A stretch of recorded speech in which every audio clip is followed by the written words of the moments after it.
think I can probably say that this video has been my favourite video I've made on the channel to date. Today we are going to analyse and unpack Arteta's new version of Arsenal, but I think a new era is a more fitting way to put it. This is an Arsenal team that, over the last 20 days or so, have become a side quickly characterised by a new level of fluidity. A team content to be creative and to improvise on the pitch. Welcome back to the Harvey Gratian YouTube channel. I'm so glad you found us or are joining us once again. And in today's video, we're going to exhaust this new Arsenal, what these changes that we're talking about look like and how they benefit Arsenal on the pitch, as well as what they indicate for Arteta's Phase 5 Arsenal. I'm really excited to share my thoughts with you today, but let's get straight on with it, starting with the foundations of this fresh Arsenal. To help you visualise this new fluid Arsenal, I think it's best for me to show you how all the chaos that you may think are in the movements, the rotations, the improvisations we've seen recently on the pitch, they all come instigated from one base, and this base is a 4-2-4 or 4-2-2-2 setup. This foundation gives us the footing to fluidly rotate or move between shapes that we're going to talk about later. We use fullbacks who are able to occupy a number of zones on the pitch, and Timber and Calafiori, for example, arguably have been the catalyst for this fresh fluidity. After the Leicester game, Mikel Arteta spoke about the unpredictability that the pair gives us. Here, Mikel is referring to those different spaces they can occupy, whether that is inverting into midfield, promoting into those higher pockets, or holding the width. We've also deployed a pair of shadow strikers, which have typically been Leandro Trossard and Kai Havertz, floating on top of a pivot platform. But again, that Rice and Partey base, for example, has become now just as flexible as anything else. The theme for all of this video, and this is why we are able to be so fluid so effectively now, is that each and every player is comfortable in occupying 3 to 4 zones on the pitch, and they have a football intelligence that makes our rotations not just a flurry of chaotic movements but timed perfection, and ensures that every single movement is partnered with a counter movement somewhere else. But before we get on to the improvisations in our shape and structure in the matches against PSG and Atalanta, where there was a bigger need to pick apart some more aggressive off-ball setups, let's begin by adding more detail to my analysis post-Leicester, a side who did not press with anywhere near the same amount of aggression consistently as PSG, meaning the fluidity that we saw on that day was characterised by countless rotations, yes, but within more settled shapes. Within these shapes, we saw how revolving our rotations became, whether it was Calafiori bursting through the half space or measuring from a bit deeper with Rice higher, or using his natural left-footedness to provide an outside threat outside of Martinelli, and also allowing Declan Rice to drop lower into the left centre mid role. Each position was completely fluid in terms of the name who could occupy different spaces, and the same went for our right hand side. If you want to learn about the specifics of the rotations from the Leicester game though, and how Rice and Calafiori got the best out of each other, how Timber fit into those right hand sided dynamics, how we've slickened our access to Martinelli, you can go to the video if you like. But let's take this base because it's going to help, like I said, me visualize to you and make sense of this kind of shape, or this, or that. These graphics that look chaotic here, but in reality, these graphics are still all about moves and counter moves, a phrase I've been using increasingly when it comes to talking about this Arsenal side. This next part of my analysis is still going to be about how players are required to be on the same wavelength. They have to be calculated. If someone moves there, I have to move here. But it's a fluidity that for me, against PSG and earlier on against Atalanta, has now become even more intuitive, even more predicated on player-led decisions. So let me tell you how we managed to bamboozle PSG, for want of a better word, how we were able to overload them, to stretch them, to flat foot them. And I think you'll start to see that these improvisations that we are increasingly seeing are not at random. There are patterns within them. They become chain reactions as the passage of play continues. Let's start off with the first off-the-cuff Arsenal pattern of play now. These are examples and, like I said, patterns of play that we haven't nominally associated with Arteta's Arsenal. Let's start with Partey's movements into the backline and the subsequent knock-on effects. Here, Raya steps through to join Partey in the backline. The centre-backs, Gabriel and Saliba, are split incredibly wide, which pushes Calafiori and Timber off screen as potential free men higher up. This is key.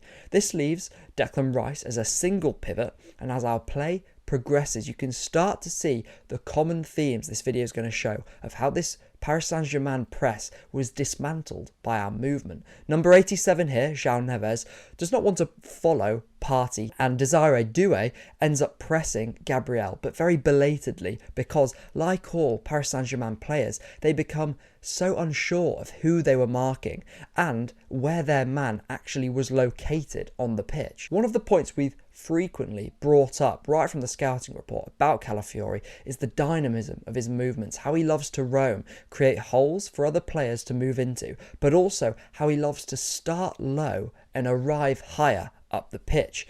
Our new in-possession fluidity is tailor-made for this skill set. Here, Calafiori in this passage of play becomes our free man, carrying us up the pitch.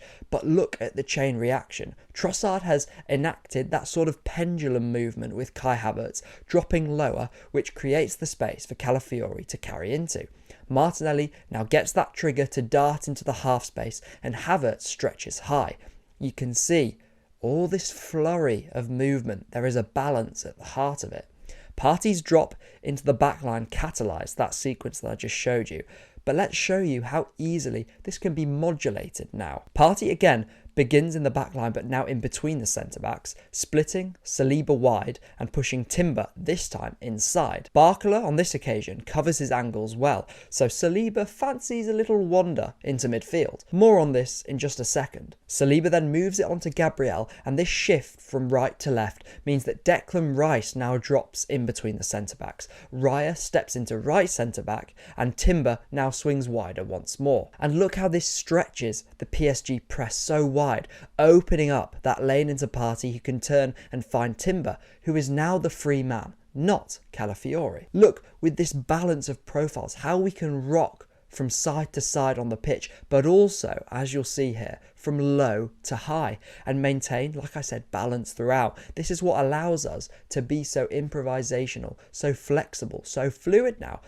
But if that didn't salivate you enough, let's talk about William Saliba. Beforehand, these forays into midfield have felt more out of happenstance than something really expected, but now they have actually become one of our key methods to create gaps and break lines. This is becoming increasingly a regular shape, with Saliba getting excited and sort of frolicking higher up, Timber swinging back and creating a back three, but with Raya and Gabriel. And we have this 3-3 base that last season came to be familiar, but this time it's a midfield of Partey, Rice and Saliba momentarily ahead of them. This is another example here. We form a familiar box shape in midfield, but look at its component parts. Saliba and Partey swing low, Rice and Calafiori stacked high. And remember Calafiori's ability to receive at different angles, his ambitiousness in his movement, and the way he is able to use his right foot means he often wanders across to the right hand side. Now on this occasion, Saliba actually chooses to maintain his position in the midfield, and this is a great example of the risk reward we sort of take here. This is a rare moment where decisions and timing are a little off. Arsenal lose the ball, and that central area without Saliba is exposed. But nothing comes of it, and now let's flag up where these Saliba promotions work, because they almost always do. Here we have a different iteration of that 3-3 build-up base. This time it's Partey, Raya and Gabriel in that back three, and Saliba, Rice and Calafiori form the midfield line. Trossard, who has drifted wide, joins Timber as our width options and potential outballs, as well as Calafiori, who, as you can see here, is starting low but threatening to burst high. I felt like PSG this whole game were sort of in an out-of-possession sensory overload with the amount of movement that Arsenal were enacting and revolving around them. Arsenal's build-up, like we say, has revolved in this example here, like that tumble dryer effect we spoke about in pre-season. Where are your men for PSG? Who presses Raya? How do PSG remain compact and control Calafiori in the spaces between the lines? But how do they also apply pressure out wide to Jurrien Timber? Spoiler, it's very hard to do that when you have a keeper in David Raya who is essentially a quarterback who can clip balls like this into Timber. Timber then finds Calafiori making that higher dart we literally saw he was itching to do. Calafiori knocks it back to now the aggressively positioned Saliba, who switches it to Leandro Trossard. Again, these switches have been a real big addition to our play on the ball this season, and the question arises once more, who presses Leandro Trossard? Certainly not the centre-back that was initially following him when he started next to Havertz between the lines. And this is the next part I want to focus on, how wide our, let's call it front two for now, in Trossard and Havertz, that dual shadow striker pairing, how wide they stretch at times, creating what I'm going to call these wide stacks on our flanks. Here we form that foundation, but instead of the rotation at left back being Calafiori and Declan Rice, it is Trossard at left back providing the width, keeping Declan Rice lower and allowing Calafiori to dart into those higher spots. Desiree Doué is too narrow as he's reticent of Calafiori, his initial marker's whereabouts, and Trossard again is very hard to pick up, able to carry the ball higher because Martinelli has his fullback pinned deep. But remember, Havertz and Trossard as a pair of movements, pivoting, hinging, penduluming off each other, and just as the whole team check back in sync with Leandro Trossard's cutback and cross, it is Havertz who is doing his own floating, who is allowed to ghost his way into the box, essentially unmarked, the only player continuing his run and countering that Trossard movement. Of course, as he picks up momentum, we all know what happens next. These wide stacks though, with the winger and one of Trossard or Havertz stacking off each other, happens on our right hand side too. I think one of the reasons we're seeing this false nine pairing, doing this between the lines and out wide connectory role, is to help nullify the absence of Martin Odegaard in those similar spaces. But anyway, this example I'm showing you now is what I'm exactly talking about when I say it's being increasingly left up to the player's own intelligence and intuition to determine what spaces they occupy on the pitch. If we were a bit more rigid here, this shape would have Trossard and Havertz both central, and Saka would have Mendes pressing him up his back. But by stacking on top of Bukayo Saka, Havertz pins Mendes, allowing Saka to turn and drive. And this is where you see the real associative qualities of this team at its best. Mendes now leaves Kai, who Saka finds free. Havertz then slips it back to Saka as he underlaps, and the result is almost a goal, and a very similar passage of play was enacted literally just a week or two earlier against Manchester City, this time with Timber and Saka. Different players, but the same zones, the same patterns, and fittingly, we form that 2-3-5 in the final third, but not before all of the improvisation before and after it. In the process of making this video, it allowed me, I think, to come to a clearer conclusion of what Arteta's Phase 5 actually might be. You know, that final form of Arsenal he's often alluded to, or maybe the fans allude to more than him.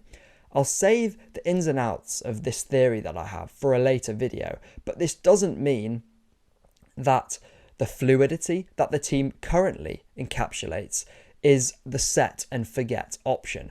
It's not a standard necessarily at all now, because like I said, it definitely does depend on the types of profiles that we have on the pitch, and injuries, form, availability definitely changes the way we play. However, what this fluidity and improvisation that we're seeing on the pitch now does tell us about Arteta's Phase 5 is more, for me, not about any structure or shape or style on the pitch. It's about a mental state for the manager and the players.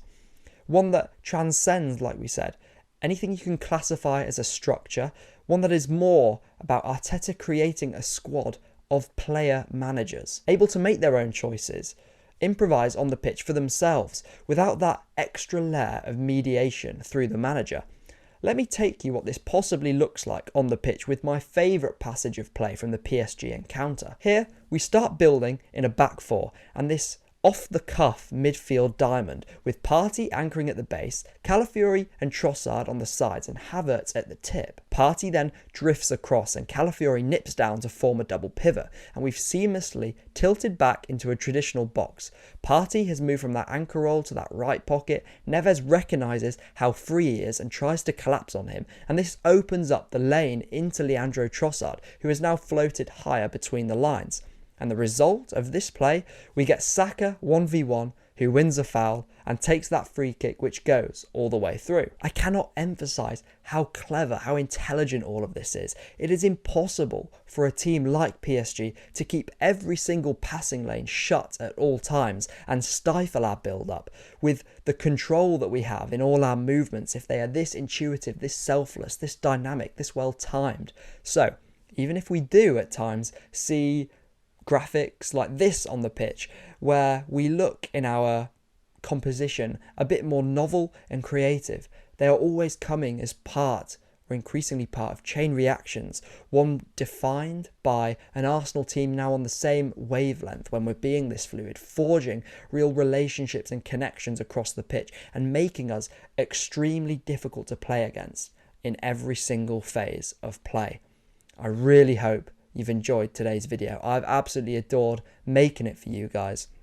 And I hope this video comes off the back of a win against Southampton this afternoon. But that is all from me. As always, I only tell you to like, comment and subscribe at the end of the video, because hopefully that means you found it enjoyable or informative in whichever shape, way or form you derive that from. But that is all from me. I'll catch you in the next one. See you later.